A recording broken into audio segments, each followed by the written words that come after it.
বন্ধুরা কেমন আছেন? আজকে আমি শশার তরকারি করবো। এই যে শশা কেটে রেখেছি, শশা আলু আর ডাঁটা। আলু আর ডাঁটাটা একটু সেদ্ধ করে নিয়েছি, সামান্য হাফ সেদ্ধ করে নিয়েছি। এবার আমি ফোড়ন দেবো এই জিরে, কসুরি মেথি, হিং আর এই তেজপাতা, শুকনো লঙ্কা, আর এটা হচ্ছে কাশ্মীরি লঙ্কার গুঁড়ো। গ্যাসটাকে একটু অফ করে দেবো, কেন পুড়ে যায় যদি। তেল খুব গরম হয়ে গেছে, এই গরম তেলেই এগুলো হয়ে যাবে।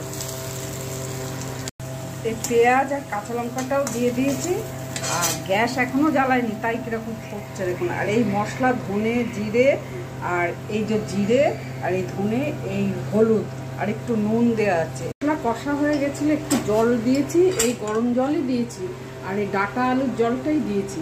আর এই ডাঁটা আলু হাফ সিদ্ধ করা ছিল, এটা দিয়ে দিলাম, এর সাথে কষবো। আমি শশাটাকে দিয়ে দিলাম, একটু জল দেয়নি, সব শশা থেকে জল উঠেছে। নুনটা দিয়ে দিলাম, এই যে গুড় দিলাম, একটু গরম মশলা দিলাম, আর একটু মাখা মাখা হওয়ার জন্য আটা দিলাম। এখন শশা তো যারা চাষিরা কচি অবস্থায় স্যালাড খাওয়ার জন্য বিক্রি করে, আর এখন সব পাকা এই সবজি খাওয়ার জন্য কিছু ওরা পাকায় বলতে একেবারে টকটকে পাকায় না, জাস্ট সবজি খাওয়ার মতো করে বড় করে, গুঁড়ো করে তারপরে সেটা সবজি হিসাবে এই সময় মনে বিক্রি করে। এই সময় খুব দেখি বাজারে ঢেলে দিয়েছে। আর আমরা এই সময় শশার তরকারি জলীয় জিনিস, তারপরে সেই কাকড়ি টাকড়ি এইসব খাওয়া খুব ভালো।